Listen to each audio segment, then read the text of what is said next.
it's your turn to... Oh, is it for me? Consider yourself fired. Why are you winking at me? Consider yourself fired. Hello, and welcome to the JT and Drew Show. I'm JT. And I'm Drew. And we're two nobodies talking about nothing. Consider yourself fired.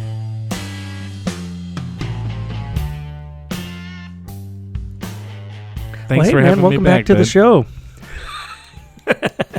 Wow, there must be a delay in here. I did not hear you talk over me. Don't do it again. Hey, do what I want sometimes. I was just Gangster doing like that? I was keying on your non-verbals, and so when you went forward, I was like, oh, here we go. Hey, nonverbals, that's a very important part of communication. It really is. Yeah. 40%, I think they say. 40% of Wow. nonverbals are kind of the talking point. Wow, yeah, that's a lot. So, speaking of communications and I'm wearing not going to call her again, please. Why not? Because I told you this before we got into the room. That, look, okay, I just have to wear special pads right now over them. Because That's sensitive, huh? They're super sensitive. Hey, did you ever, like when you were growing up, you ever go to the beach? No. God, I know no. you're not much of a water person, but so I was the kid, at boogie board a lot. Okay, yeah. So I would wear my shirt and thinking that, my body rubs a lot on the boogie board. I don't want to rub my crab eyes raw, so I'd wear my shirt. Okay. Well, my shirt, in combination with the salt water, in combination with the boogie board, ended up rubbing them raw anyway. Yeah. Lose-lose. There's no winning that situation. Not for me. No. Sometimes you just got to let them look different ways on the outside world instead of trying to put a mask over them. That's true. So, but Swing speaking low, sweet chariots. Sweet cherries. Speaking of communications, what's going on? Hey, I was going to ask you if you had heard from Grandma lately. I know it's been a while, and, we kind of helped her out, took Cousin Jessie off her hands, but she's kind of been radio silence for a while. She has. So her and Reporter Bob, they've been on vacation, man. They've been out seeing parts of America and going to like national parks and whatnot. So I haven't heard from her. But I getting any postcards and not any that I'm want to share. I thought I saw her on the old boob tube the other day. I saw this commercial, and I think the guy said something about Grandma, tell us how you got to the Grand Canyon. Hover round, hover round, hover round. Affiliate link. Not below. Not sponsored. Not at all. Mm-hmm. But I do remember that. Well, that's awesome though. I'm glad they're out there getting to see the sights, get out some, and enjoy themselves. That's awesome. Yeah. So I'm all for it. When they get back, I'll run over there and I'll record that again. Yeah, definitely. I look forward to it. As do our listeners. Apparently, because one of them had come up and said, "Where's Grandma?" And that was it. And I was like, "Oh no!" So I had to tell him. Yikes! Yeah. Well, I want to talk about some heavy hitting stuff today. I'm already sensitive. This will be right up your alley. I know we've recently talked about shootings, handguns, gun laws, rifles, House Resolution 1808, all this stuff that's going on right now. Oh, yeah. And what kind of got me intrigued, or not intrigued, but interested, in the morning times at work, sometimes I will check the news feed. Who doesn't? Yeah, see what's going on. And I noticed that there were some shootings, some, I guess, considered mass shootings, some not so much, but in and around the Metroplex. And Houston and San Antonio, some of these bigger metropolitan areas of Texas. So one of the first ones, there was a shooting in Fort Worth. This isn't all too uncommon in these areas. Yeah, I mean, when you got big cities, you're going to have stuff like this. Sure. But these are some of the more recent ones. And in this particular one, they were saying that it's like the middle of the day in the afternoon, maybe 2 p.m. There were a group of gunmen that were, I don't know if they were joyriding or just driving around, had a mission or what. So they're driving around. They pull up to this house. And from the way the article read, it sounded like they stopped in front of the house. And there were some kids hanging out, playing in the yard. Mm-hmm. And I say some kids, I mean, there was a 17-year-old, a 5-year-old, and an 18-month-old. Oh, my goodness. So these guys drive up, pull up in front of the house, and they open fire and then drive off. And it said in the article that the 17-year-old and 5-year-old died at the hospital, and that the 18-month-old survived minor injuries and was expected to recover. Goodness gracious. Yeah, the authorities at the time weren't sure if this was gang-related, but the chief of police of Fort Worth had mentioned that crime in Fort Worth has been rising in numbers, and they definitely don't want to see that anymore. He says when you have children who are murdered completely senselessly, that's just another level to that tragedy. Of course it is. Rightly so. I mean, he's hit the nail right on the head with that statement. Yeah. And then moving on to Houston, another big area. Crime not so uncommon there. Right.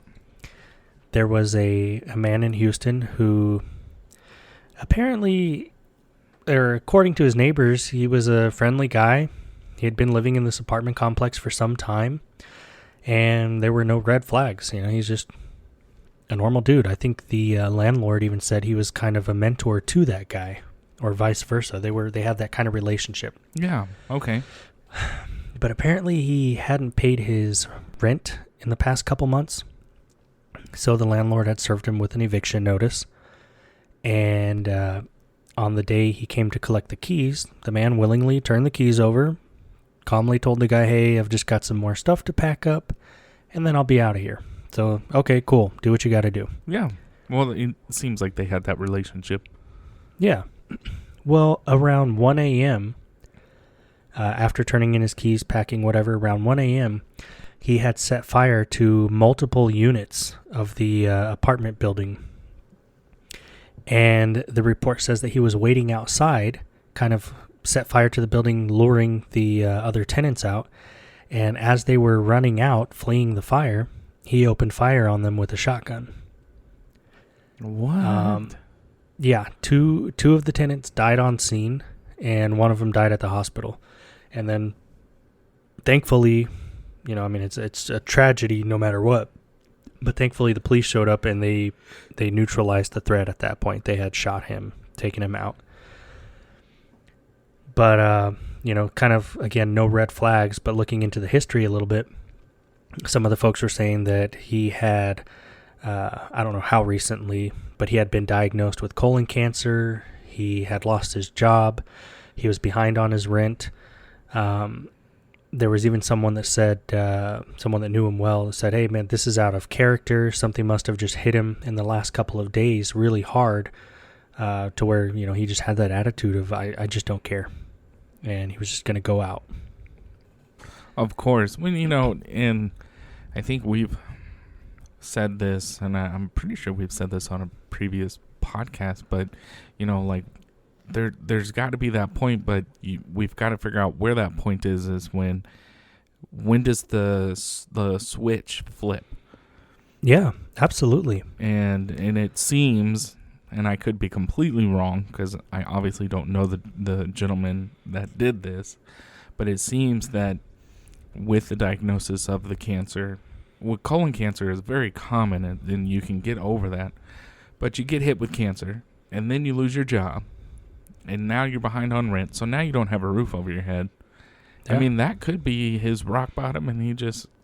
Yeah, I mean, in that scenario, just right off the bat, where's your hope? You're hopeless. Yeah, you literally, the roof over the head was kind of like your last grasp of hope for something better to come around. But when now you're evicted, man, that's it. You're gone. And I mean, not to downplay it or anything, but I mean, there are resources out there. Like you said, for the colon cancer, I mean, there's medical help. Doesn't mean it's a guarantee. And I don't know what his insurance situation was like. Jobless. You know, I don't know, again, was he applying for jobs? How long was he unemployed for? Right. Behind on rent? Was he behind on other bills? Like, I can see his side of it being hopeless and, you know, my world is just kind of caved in. Yeah. But at the same time, we do have a lot of these resources out there to help people in those situations. But is that message getting pushed out to folks? I don't know. That's the question. Did he know he had resources that he could go and lean on to help him in this? Well, and another side of that, too, what you're saying is, even in times where you're desperate like that, you may know that there are resources, but are you in the right frame of mind necessarily? Everybody's different. Yeah. Some people, okay, you know what, I'm having this hardship. Let me find these resources. Let me tap into them, see what I can do. And others, maybe as far gone as he was, he just, you know, like I said, he just didn't care. There's the stuff out there, but there's no hope for me kind of mentality. I don't know. It's really sad. Yeah, but on the tail end of this, there's no excuse for taking other people out with you. No, none at all. So, and you hate to see it, but the police in that situation, they had to do what they had to do. Yeah, he was definitely a threat, and they were saying also that the firefighters, when they arrived, they weren't sure if they were being fired at, but he was still shooting rounds, so they were even a little reluctant or hesitant to start putting the fire out, you know, because they were putting themselves in danger, so they had to wait. Police showed up, and then they could, so on and so forth. But goodness gracious. So I want to move on to San Antonio real quick. Well, of course you do. San Antonio. Oh. And if you don't know this, it's kind of little trivia for the people who don't really know. San Antonio is home of the Alamo. I remember that. Mm-hmm. So, and Air Force basic training. Are we supposed to say that on here? That's been redacted. Everybody, you did not hear that. It is home of the Air Force and current Space Force. Oh, yes. Thank you. Yeah, you're welcome. So there was a southeast side apartment complex shooting. Okay, we'll take it out of your paycheck. Thank you. Mm-hmm. That left one dead, one injured. So around 10 p.m. on this day, this suspect apparently had forced entry into an apartment and then shot at two men, and he killed one of them. And then I guess he fled from the scene. One of the victims was shot in the foot, sustained non-life-threatening injuries. The other victim was shot in the chest and then died later at the hospital. Mm. And in the comments section of this particular article, someone had said that this apartment doesn't care about safety. This is like the 10th time in the last 2 years, and the managers at this apartment don't care at all. So it doesn't sound like crime was any stranger to this particular neighborhood. Someone else had commented saying, "They are my brothers, and the one fighting for his life was at the wrong place at the wrong time." And then a third person had commented, "You'd be surprised the amount of shootings and other newsworthy happenings that never get covered in this city." Yeah, that one hits home. It's just, you read about it left and right. You know, it's very unfortunate this stuff happens.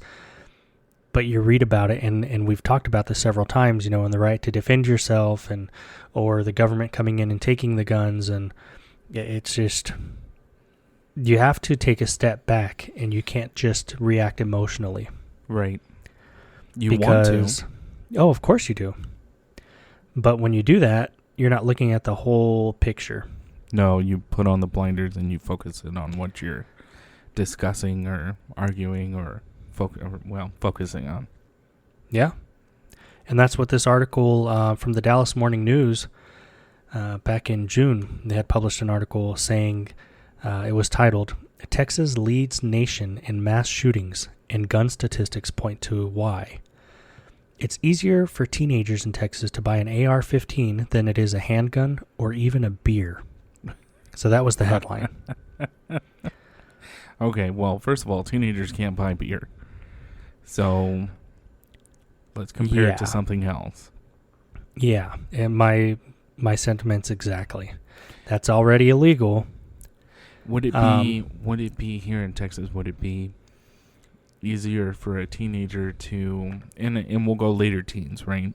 Is it easier for a teenager to buy a rifle, just because that's what it's classified as a rifle, than it is to purchase a vehicle? I don't know. I mean, when you go to purchase a vehicle, you have to have your ID. You've still got to, if you're going to do a loan, your financing, get all that approved, your credit check. There's a lot of paperwork that's involved in that. It's not just hey, I walked in, I want this one, I'm leaving with it. Thanks. Have a good day. But I think the picture they're painting in this particular article anyway is, man, you could walk into a gun dealer or a sports store that sells guns or wherever they sell them, and you could just say, hey, I want that one on the wall. Here's my money, and then walk out with it. Well, no, but like you said, you have to have your ID. There's a lot of paperwork involved. You got to do a background check. Mm-hmm. At least that's here in Texas. That's what we had to do. Yeah. So it says here that the FBI defines a mass shooting as an incident in where at least 4 people are murdered with a gun. Okay. So that's what classifies a mass shooting. So that's what the FBI defines it as, right? Correct. Are we trusting the FBI right now? I know personally, I do not. This is way off topic, but and I'm gonna throw it in here and we get right back on topic. But so, I've been on the FBI.gov terrorist list because I'm curious who's out there. And for about a year, since I've looked, the terrorist list, at least the domestic ones, have not changed too much, right? They're still looking for people back in the 50s and 70s and whatever. Lately, there's been a leak, and I'm doing air quotes, leak, about domestic terrorists in the United States about flags. Certain flags mean that you are part of whatever domestic terrorist group that they have deemed necessary. If it was leaked, right, and again, this is way off topic, but if this was leaked by the FBI, okay, so somebody in there is a whistleblower pushing this stuff on the internet, if the FBI has nothing to hide, why wasn't that information put on the website? Yeah.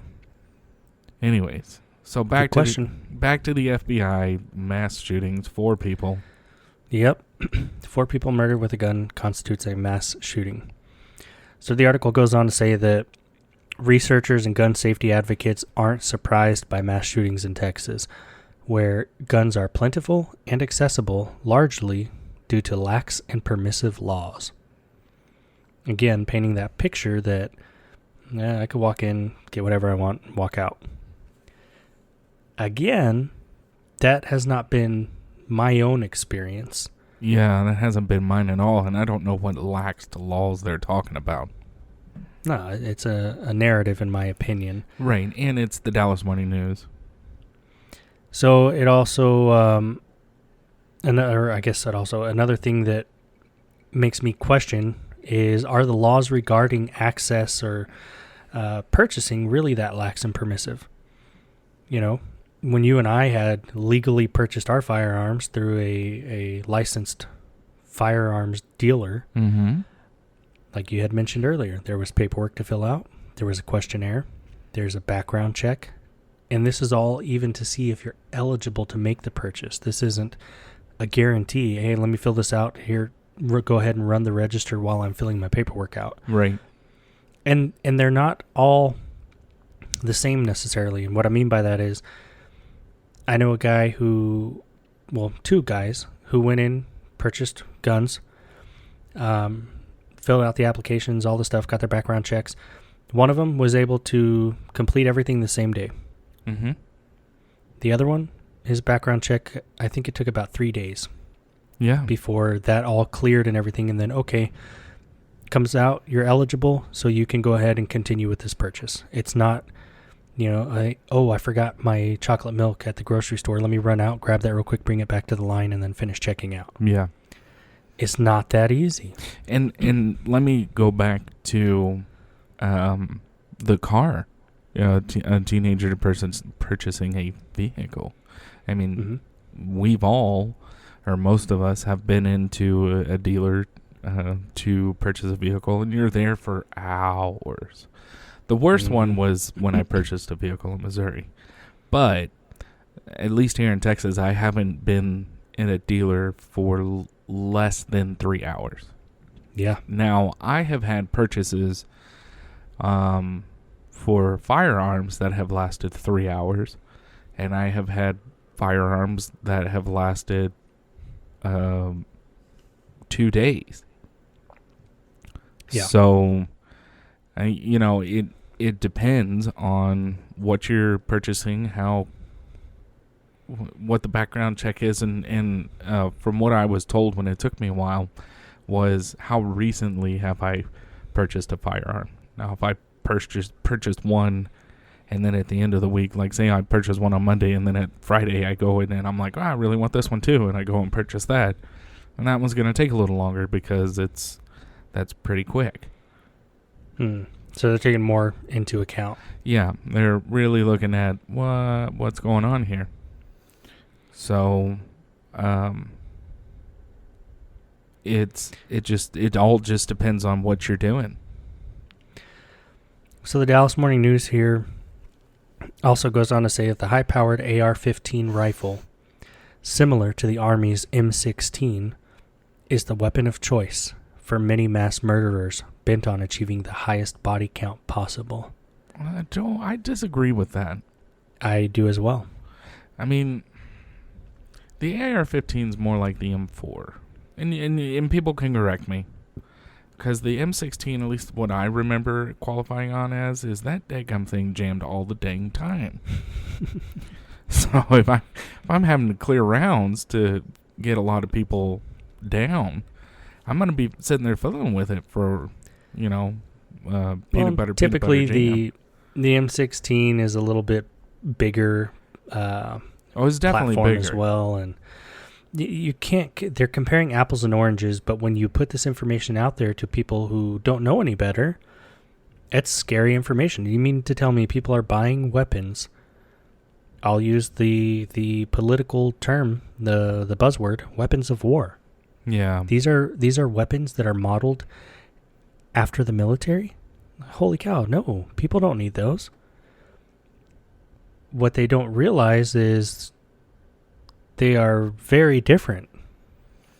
On the civilian model, you only get one round out of that weapon for one trigger pull. That's it. On the ones that we've qualified on, there's a semi-auto, so the one trigger pull, 1 round. There's a 3-round burst. Mm-hmm. 1 trigger pull, 3 rounds. Not all at once. And then some of them, depending on if you're like special operations or whatever, you may have access to machine guns or more specialized weapons. Yeah. But though it may look the same on the outside, the internals are different as well. Mm-hmm. Yep. They may look scary, but they're not the same thing. No. That they're trying to show that they are. Yeah. I remember when I qualified on my M16, because I qualified on the M16. I've never shot an M4. I remember the M16 having less of a kick than when I went and shot one of my friends' AR-15s. AR-15 has a not huge amount, but it is a bigger kick. So, well, an AR-15 is such a broad term, right? Because there's so many different manufacturers, there's different models, there's different sub-models. Yep. All this stuff. AR-15 is just the term or the general model that they use to classify all of the scary military-looking type of rifles. Exactly. Oh, it's an AR-15. They're all the same, but they're not. No. So some would think that more restrictive gun laws would help this problem and reduce the crime rates. And then there's others that think enforcing existing laws would help reduce gun violence and possibly, I don't know, maybe prosecute the criminals. Yeah, you definitely got to prosecute the criminals. Yeah, you can't do this, catch and release. Oh, okay, well, they did this. We'll bring them in for a short period of time, and then, good behavior or light sentencing. Okay, then they're back out, and then they do it again. Or and again and again and again. Or what this one cracks me up is when they set their bond at a low amount. You went out and did a mass shooting, right? We're going to set your bond at $50,000. Yeah. So then you go get a bond bail for that much, saying that, oh yeah, I'll pay it back, and you're out back on the streets. What's to stop you from doing it again? Well, and okay, say the answer is, you know what, make more restrictive gun laws. Take these platforms off the streets, right? We're not going to sell them anymore. We're going to do the gun ban, the assault weapons gun ban, or whatever they're calling it again. I forgot. The problem with that is, if you're a criminal, you're already not following the rules. Yeah. If you're a normal guy who lost your job, has colon cancer, and can't pay your rent, and then you decide to do something bad like that, you're a criminal. So restricting the rules, making more laws, more stringent laws, or access, or having a 20-day waiting period to buy a gun now, all these things that they think might be good ideas, the issue is that the criminals are still criminals. Exactly.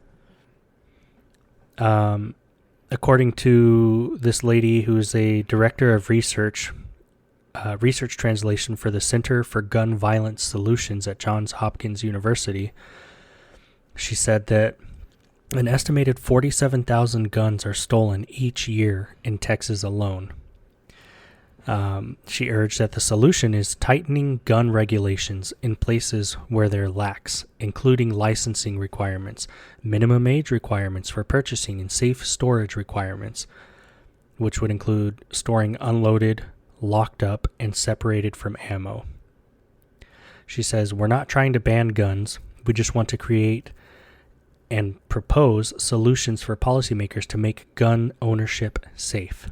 Okay, so let me ask, when somebody breaks into your house, do you tell the person who broke in, well, wait, hang on, I've got to load my gun real quick so I can shoot you, just don't move? Right. No. Well, and this is all predicated on the idea that every citizen out there, every gun-owning citizen, is a criminal. Because, again, the safe ownership, the responsible gun owners are already that. They are responsible. They're not breaking the law. Right.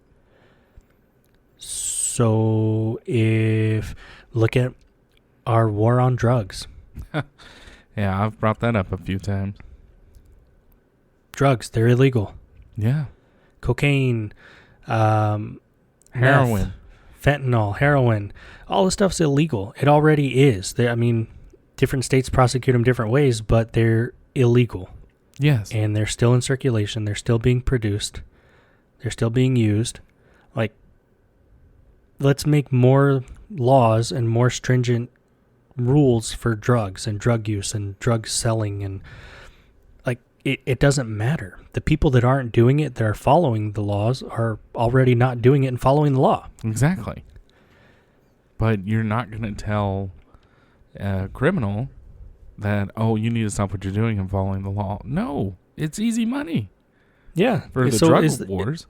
Is the fix to make more laws that criminals who are already breaking the law won't follow, but it'll further restrict, you and me, law-abiding citizens? I don't think so. No. And then I did find one interesting solution. Well, let's hear that. Yeah. According to science.org. Already don't like it. No, I'm just kidding. Go ahead. I believe in science. One way to approach mass shooting intervention is to treat the problem like a public health disaster. This would include improving background checks, comprehensive, well-designed background checks, as well as regular reporting by agencies of incidents that would prohibit someone from purchasing a gun, would see the full effectiveness of this policy. So we already have that. We have background checks. Agencies that see these issues should already be reporting them, which would then flag these people on their background checks. Mm-hmm. Hey, this is an unstable person, or this person has so many felonies or crimes that would prohibit them from purchasing a gun legally. So that stuff already exists. Yeah. Whether it's happening or not, I don't know. A second recommendation from science.org was for gun violence restraining orders. So essentially red flags.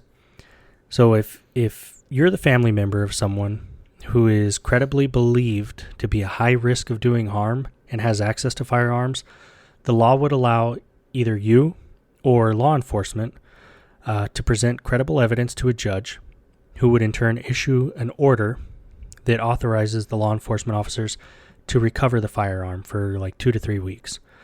So I could be your brother, and I could, you know what? I've got evidence here, Judge. The JT is just a crazy man. He's got guns in his house, and I think he could do something very irresponsible. Mm-hmm. So then they would write up a warrant, essentially. The cops would come in. They would seize your weapons, and then you could get him back in a while when you're behaving again. Well, so I have an issue with that one. So, we'll go off the scenario that you're my brother. If you do that, then the trust that you and I have, where let's just say I've been talking about this and you're working through all this stuff with me. Mm-hmm. If you then tell authorities that, hey, this dude's nuts, and he's got access to firearms, and they come and take it, I'm no longer going to continue talking to you because that trust is broke. Sure. And I will act right for the amount of time that I need to in order to get them back, and then that will probably have flipped the switch. It's not a perfect system. Like, I get that. Nothing that we will ever make will ever be perfect. Well, and who's to say that you haven't done something that has just upset me? Now, it does say you have to present, in this scenario, you have to present credible evidence to a judge. I don't think it would just be like, hey, judge, I don't like this man. He pissed me off. Take his guns away. But what is that credible evidence? What's the standard? What's the bar for that? Yeah. I mean, does it have to be a written kind of memo from a counselor or a doctor? Or well, it does say, it says, if these orders were properly used, the orders from the judges, okay, it would not just prevent individual tragedies, but could probably drop rates of violence altogether, because it's so common that a future shooter puts out unmistakable signals of intent to do harm. So this could mean telling hospital staff, friends, family members that somebody's planning on hurting themselves or others. It can mean unusual patterns of purchasing weapons, like purchasing several firearms in a short time span. Mm-hmm. So again, hey, you purchased a gun on Monday, and then like you said, hey, there's another one that you liked, you weren't sure, maybe you were on the fence, maybe you got paid and you're like, hey, I want to go buy this other one now. Yeah. On Friday. Oh, hold on a second. JT's I don't know what he's planning. He's been buying guns lately. Yeah, what's this deal here? Yeah, or he was really off today at work. I don't know what's up. And, I know he sees a counselor. Maybe I should send them a little note. Hey, he seems a little wacky today. I don't know. Yeah. It leaves a lot of room for interpretation. I'm not saying that we should turn a blind eye if you know somebody and they really are intent on hurting themselves, or, hey, I'm going to go shoot up a school, or I'm going to go do this, or I'm going to do that. You shouldn't disregard that or take it lightly. But where is that bar or that line?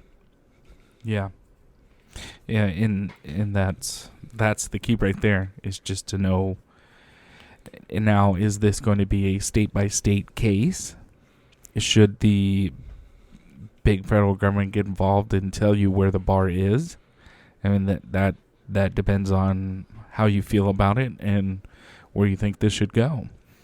My personal opinion, I don't think the big federal government should get involved in this at all. I think it should stay at the state or local authorities. Yeah. But yeah, then, no, I agree. Then again, there's a difference between DFW and Houston.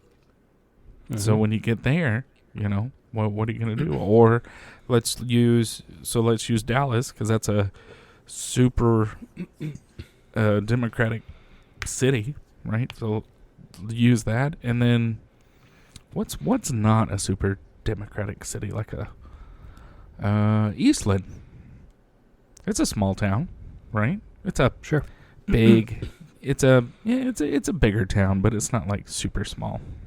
But I know they're very gun friendly because they got a lot of hunting land out there. So it's going to be very different between Dallas County and Eastland County. So yeah, well, and you get into, again, what are you taking this case by case on the individuals that need help, or are you just going to put a blanket law out there, proposal to one person screwed it up for everybody, nobody gets them? Yeah, well, I graduated elementary school decades ago, so I don't think that should be the answer. Yeah, but me being big government, whether that's state, federal, whoever, I know what's best for you and the community, and that's to just make you all safer by taking it all away. Ah, gotcha. While I have armed security to protect me. Yeah, well, but if you're going to fight the government, you're going to need F-15s or tanks anyway, so yeah, so good they luck say. With that. So they say, oh, good old Papa Joe. But it's crazy.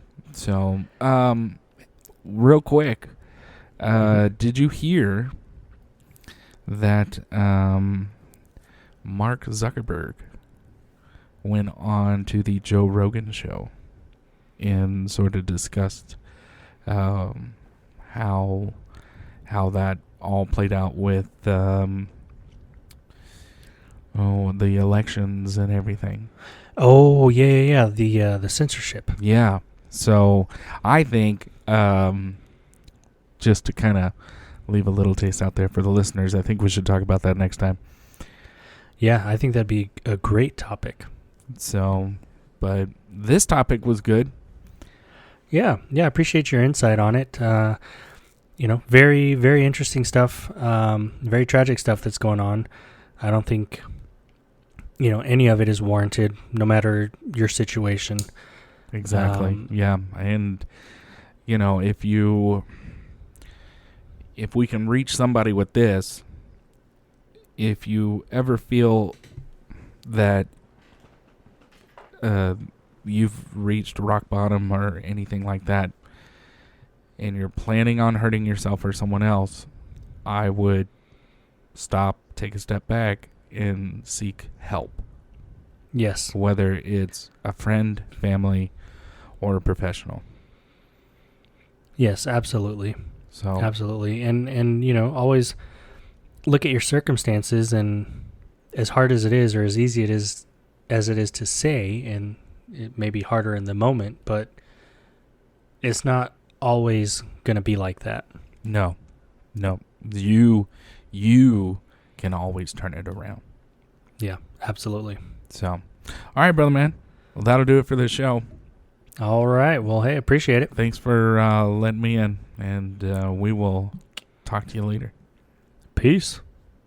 As always, we'd like to say thank you for stopping by and listening to the podcast. Yeah, we realized that you could have been doing anything way more productive, but you chose to waste your time with us. We look forward to talking about absolutely nothing with you next time. If you have any questions or topics you'd like us to cover, please email us at jtandrewshow@gmail.com or visit our Facebook page at www.facebook.com/jtdrewshow.